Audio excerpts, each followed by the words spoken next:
அருட்சகோதரி Alphonsa அவர்கள் காலமானார் என்கிற செய்தி கேட்டு ஆழ்ந்த துயரத்தை அடைகிறேன்.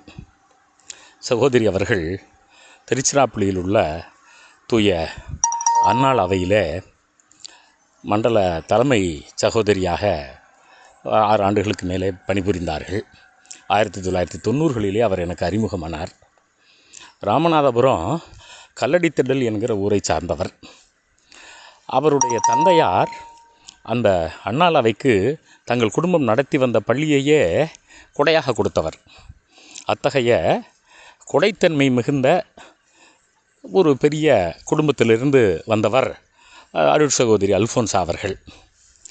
அருட்சகோதரி அவர்கள் கொணலையில் நடுநிலைப்பள்ளியில் தலைமை ஆசிரியராக இருந்தபோது என்னுடைய தமையனார் ஆரியசாமி அருள் தந்தையாக இருந்தபோது எங்கள் குடும்ப நண்பராக அறிமுகமானார். அவருடைய ஆளுமையை கண்டு நான் பல நிலைகளில் வியந்திருக்கிறேன். இன்று அந்த பூத உடலை காண்கிற போது எனக்கு வருத்தமாக இருக்கிறது. அருட்சகோதரி அவர்கள் முத்தலகப்பட்டி நடுநிலைப்பள்ளியிலே தலைமை ஆசிரியராக, திருச்சி மேலப்புதூர் தூய அன்னாள் மேல்நிலைப்பள்ளியிலே தலைமை ஆசிரியராக, இலுப்பூர் பதின்ம மேல்நிலைப்பள்ளியிலே தலைமை ஆசிரியராக, இப்படி ஆளுமை மிகு தலைமை ஆசிரியராக அவர் இருந்தார். அதையெல்லாம் தாண்டி அவரால் பணி வாய்ப்பு பெற்றவர்கள் 100க்கு மேற்பட்டவர்கள் பணி வாய்ப்பு பெற்றார்கள். அவரே துணிந்து நின்று முடிவுகளை எடுப்பார். ஏழைகள், விளிம்பு நிலையில் இருப்பவர்கள், இல்லாதவர்கள், இவர்களை தேடி தேடி உதவி செய்வார். ஒரு பெருந்தொண்டர், அப்படி உதவி செய்த ஒரு பெருந்தொண்டர் இன்றைக்கு இறந்துவிட்டார் என்கிற செய்தி எனக்கு மிகவும் அதிர்ச்சி அளிப்பதாக இருக்கிறது. 1990களில் நீ தூய வளனார் கல்லூரிக்கு விண்ணப்பிக்கவில்லையா என்று நான் கல்லூரிக்கு ஆசிரியராக போகலாம் என்கிற நம்பிக்கையை ஊட்டியவர் இவர். அப்பொழுதெல்லாம் நான் பள்ளி ஆசிரியராக இருந்தேன். இவ்வளவு எழுதியிருக்கிறாய், பத்திரிகைகளில் எழுதுகிறாய், நீ கல்லூரிக்கு செல்லலாமே என்பார். அருட்சகோதரி அல்ஃபோன்சா அவர்களிடம் எனக்கு மிகவும் பிடித்த ஒன்று, எதையும் முகத்துக்கு நேராக நேரடியாக குறிப்பிடுவார். நீ செய்தது தவறு, இப்படியெல்லாம் இருக்கக்கூடாது என்பார். சமீப நாட்களிலே அவர் உடல்நலம் குன்றி திருச்சி மேலப்புதூரில் இருந்தபோது நாங்கள் நேரில் சந்தித்த போது பல செய்திகளை பகிர்ந்து கொண்டார். அவர் பட்டறிவு மிகுந்த ஒருவர். நான் கூட தொடக்கத்தில் அவர்கிட்ட பேசிக்கிட்டு இருக்கிற போது சொல்லுவதுண்டு, அம்மா நீங்கள் ஒரு சாதாரண இல்லறத்தில் இருந்திருந்தால், ஒரு அரசியல் இயக்கத்தில் சேர்ந்திருந்தால் அமைச்சராகி இருப்பீர்கள் என்பேன். எந்த அமைச்சர்களோடு இயல்பாக பேசுவார். மேல்நிலையில் இருக்கக்கூடிய ஆயர்கள், பேராயர்களோடு உடனே தொலைபேசியிலே பேசுவார். ஒரு தகவலை நாம் சொன்னால் அந்தளவு ஒரு ஆளுமை மிக்க நபராக அவரை விளங்கினார். அவராலே சில மறை மாவட்டங்களில் சில சிக்கல்கள் கூட எனக்கு தெரிந்தே தீர்த்து வைக்கப்பட்டிருக்கின்றன. அத்தகைய அருட்சகோதரி அவர்கள் இன்றைக்கு மறைந்து விட்டார்கள் என்கிற செய்தி ரொம்ப துயரத்தை தருவதாக இருக்கிறது. அருட்சகோதரி அவர்கள் காட்சிக்கு எளியவர்.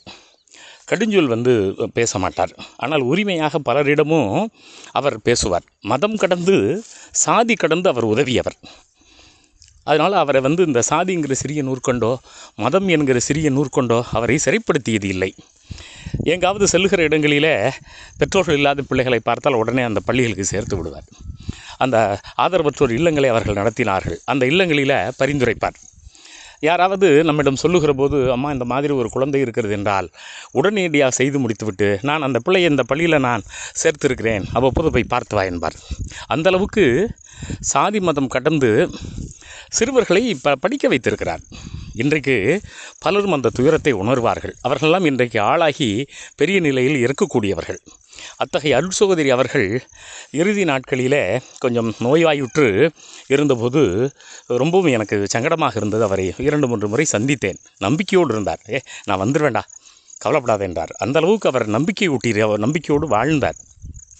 ஒரு முறை அவருடைய குடும்ப நிகழ்வு ஒன்றுக்காக என்னுடைய இல்லத்தில் அவருடைய சகோதரர்கள், மூத்த சகோதரர் தவிர அடுத்தடுத்த சகோதரர்கள் இருந்து செயல்பட வேண்டிய ஒரு சூழல் ஒரு 3 நாட்கள் இருந்தார்கள்.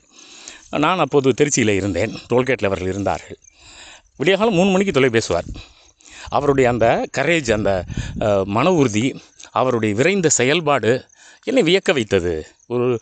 ஒரு பெருந்துறவி, ஒரு பெருந்தொண்டர் இவ்வளவு விரைவாக செயல்படுகிறார் என்று நான் அப்போதே அதிர்ந்து நின்ற நேரங்கள் உண்டு.